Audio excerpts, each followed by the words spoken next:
Hi everyone. అనుకోని పెళ్ళి part 60. గమనిక: ఈ పాత్రలు నటులకు సంబంధించినవి కావు. ఇది కేవలం కల్పిత ప్రయోజనం కోసం మాత్రమే. ఏదైనా తప్పులు ఉంటే క్షమించండి. రేయాన్ష్ మాన్వి యూనివర్సిటీ బయట వేచి ఉన్నాడు. ఈరోజు మాన్వి చివరి పరీక్ష. గత 5 రోజులుగా మాన్వి చాలా బిజీగా ఉంది. అతని కోసం మాన్వికు సమయం దొరకడం లేదు. తను మాన్వి చాలా కష్టపడి పనిచేస్తుందని అతని గర్వం. మాన్వి తన పుస్తకాలలోని ప్రతి అధ్యాయాన్ని అక్షరాలా చదివేసింది. మాన్వి పరీక్షలు ముగిసిన వెంటనే ఆమెను ప్రత్యేకంగా ఏదైనా ఆశ్చర్యపరచాలని రేయాన్ష్ ప్లాన్ చేస్తున్నాడు. ఎందుకంటే దీని తర్వాత మాన్వి 6 నెలల పాటు ట్రైనీగా ఒక కంపెనీలో చేరబోతోంది. ఒక వారం తర్వాత మాన్వి రిజల్ట్స్ వస్తాయి. మాన్వికు చాలాసార్లు చెప్పాడు రేయాన్ష్ అంత ఒత్తిడి చేయవద్దని. ప్రశ్నాపత్రాలు ముందుగానే తెచ్చి ఇస్తానని కూడా జోక్ చేసిన మాన్వి వద్దని రేయాన్ష్ని చాలా గట్టిగా కొట్టింది. రేయాన్ష్ నవ్వుకున్నాడు తమాషాగా. మాన్వి పంచులు రేయాన్ష్కి ఈకలు తొక్కుతున్నట్లు అనిపిస్తాయని రేయాన్ష్ తనలోనే అనుకున్నాడు. కారు తలుపు తెరుచుకుని మాన్వి లోపలికి వచ్చినప్పుడు రేయాన్ష్ తన ఆలోచనలో మునిగిపోయి ఉంటాడు. మాన్వి అతన్ని చూసి గత 4 రోజుల మాదిరిగానే ముఖం ప్రకాశిస్తుంది. నీ పరీక్ష ఎలా ఉంది అని రేయాన్ష్ అడుగుతాడు. మాన్వి జుట్టును చాలా నిటారుగా తిప్పుకుంటూ, నేను మాన్వి యదువంశిని కాబట్టి నేను దాన్ని సరిగ్గా రాశాను అని నమ్మకంగా చెప్తుంది మాన్వి. మాన్వి చేష్టలు చూసి రేయాన్ష్కి నవ్వు వస్తుంది. సరే, నీ పరీక్ష బాగా జరిగింది. ఇప్పుడు మీరు నాకు ఏమి ఇవ్వబోతున్నారు అని ఆశతో కూడిన కళ్ళతో మాన్వి వైపు చూస్తూ అడుగుతాడు రేయాన్ష్.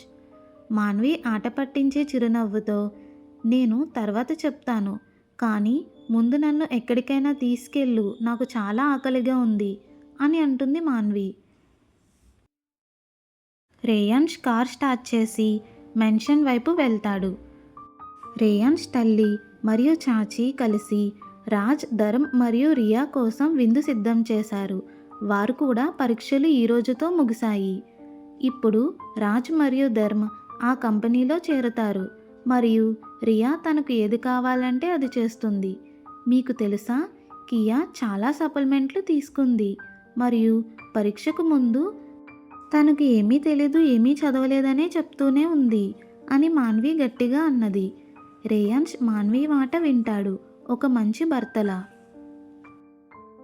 మరియు కియా ప్రేమలో ఉందని మీకు తెలుసు అని మాన్వి వాక్యం మధ్యలో ఆపేస్తుంది. ఎవరి మీద ప్రేమ అని రేయాన్ష్ ఆసక్తిగా అడుగుతాడు. కానీ మాన్వి టాపిక్ మార్చడానికి ప్రయత్నిస్తుంది. నిజానికి మనం ఎక్కడికైనా వెళ్ళాలి అని నేను అనుకుంటున్నాను, మీరేమంటారు అని మాన్వి రేయాన్ష్ ప్రశ్నను తప్పించుకుంటూ అడుగుతుంది. నువ్వు ఎక్కడికి వెళ్ళాలనుకుంటున్నావు జాన్ అని రేయాన్ష్ అడుగుతాడు. నన్ను ఎక్కడికైనా తీసుకెళ్ళు అని మాన్వి ఉత్సాహంగా చెప్తుంది. మనల్ని ఎవరూ డైవర్ట్ చేయలేని చోటికి నిన్ను తీసుకెళ్లాలనుకుంటున్నాను. నువ్వు నేను మాత్రమే ఒకరినొకరు కౌగిలించుకొని ప్రేమను అనుభవిస్తూ ఒకరినొకరు తెలుసుకుని ప్రేమించుకుంటూ సమయం గడుపుదాము అని రేయాన్ష్ నిజాయితీగా తన ఆలోచనను చెప్తాడు. మాన్వి ఏమీ అనదు, కానీ ఆమె నవ్వుతున్నట్లు అతనికి అర్థమవుతుంది. మాన్వి నిశ్శబ్దం ద్వారా మాన్వి ఆనందం వెల్లవిరుస్తుంది. నేను నిన్ను ప్రేమిస్తున్నాను రేయాన్ష్ అని మాన్వి అకస్మాత్తుగా అంటుంది. ఆ మాటలు విన్న వెంటనే రేయాన్ష్ గుండె కొట్టుకోవడం మానేసినట్లు అవుతుంది. మాన్వి మొదటిసారి ఆ మాటలు అన్నప్పుడు లాగానే. రేయాన్ష్ మాన్వి చేతిని పట్టుకుని తన ముఖాన్ని దగ్గరగా తీసుకొని దాని వెనక భాగంలో మృదువైన ముద్దు పెడతాడు. నేను నిన్ను ఇంకా ఎక్కువగా ప్రేమిస్తున్నాను నా ప్రేమ అని రేయాన్ష్ చెప్తాడు. మాన్వి అతని చేతి పట్టు బిగించుకుని పట్టుకుంటుంది.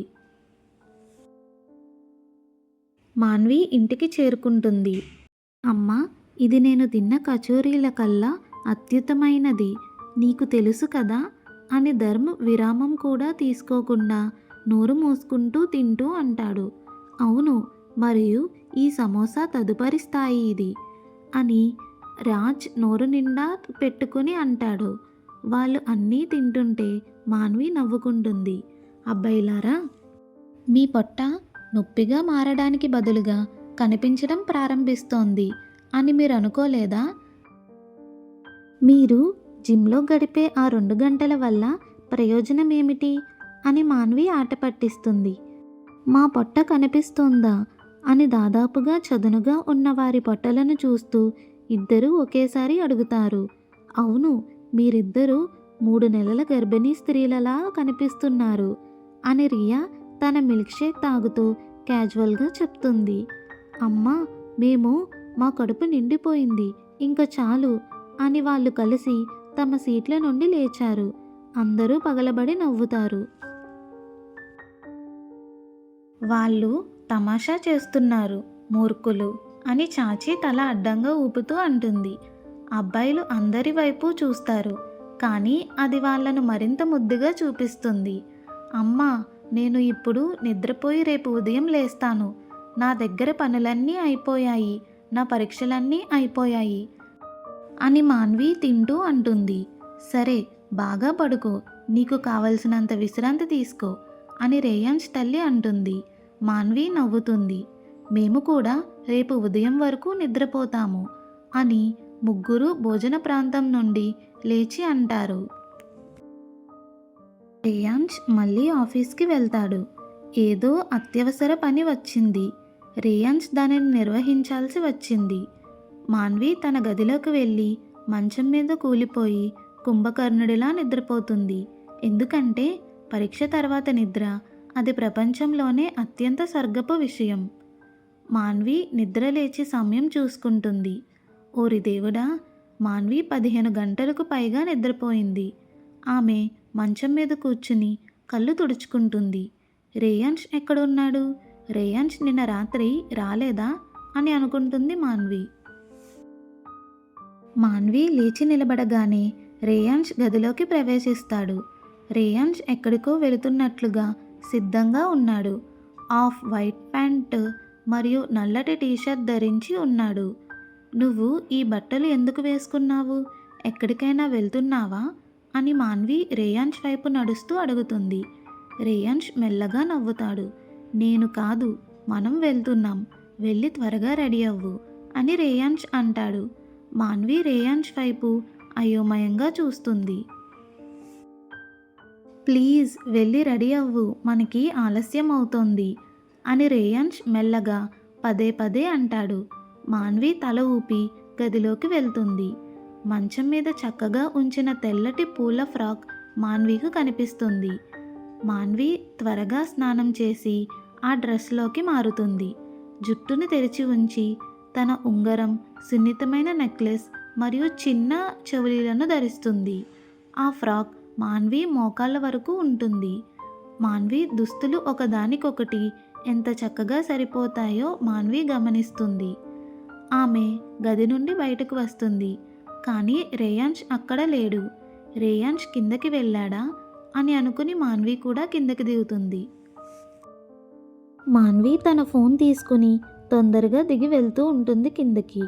కానీ చూసేసరికి మొత్తం కుటుంబం అప్పటికే గుమిగూడి ఉంటారు. 2 పెద్ద బ్యాగ్లు తలుపు దగ్గర ఉంచబడ్డాయి. ఇది ఏమిటి అని మాన్వి చుట్టూ చూస్తూ అడుగుతుంది. అమ్మ మాన్విని చూసి నవ్వుతుంది. నీ పెళ్ళయ్యాక నువ్వు రేయాన్స్తో ఎక్కడికి వెళ్ళలేదు కదా, కాబట్టి రేయాన్స్ నిన్ను 3 రోజులు ఎక్కడికో తీసుకెళ్తున్నాడు అని రేయాన్స్ తల్లి అంటుంది.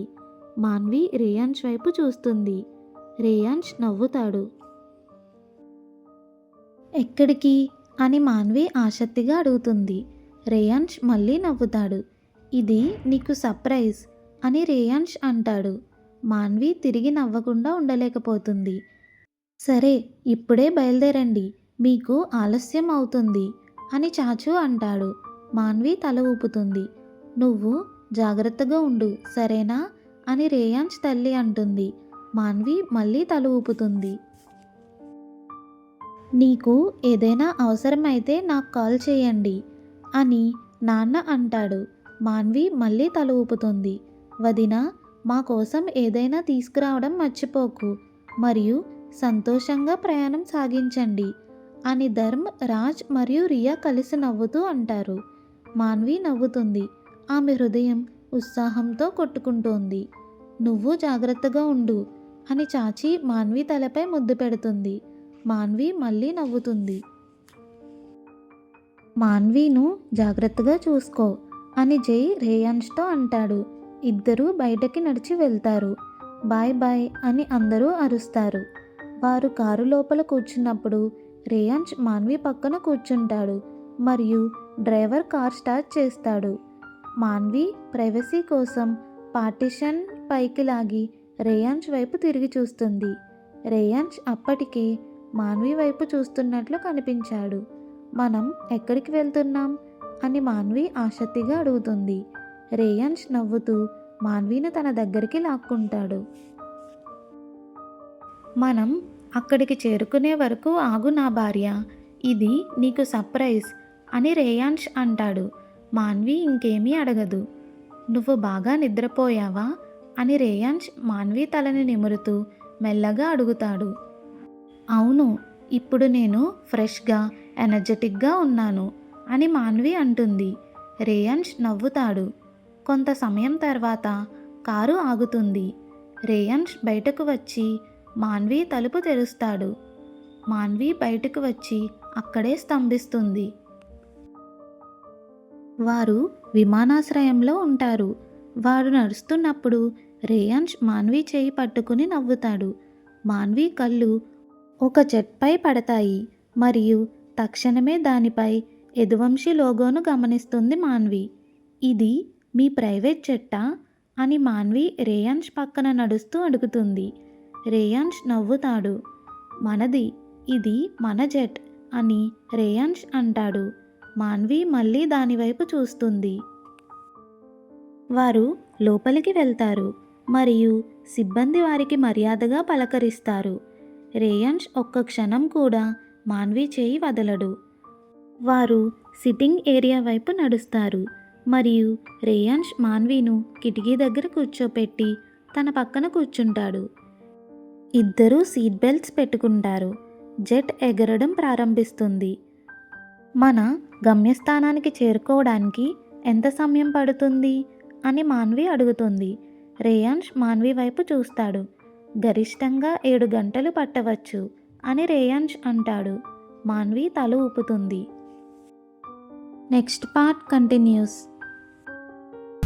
రేయాన్ష్ మరియు మాన్వి అనుకోని పెళ్లి జీవితాన్ని తెలుసుకోవడానికి లైక్ చేసి, షేర్ చేసి, సబ్స్క్రైబ్ చేయండి. Thanks for watching.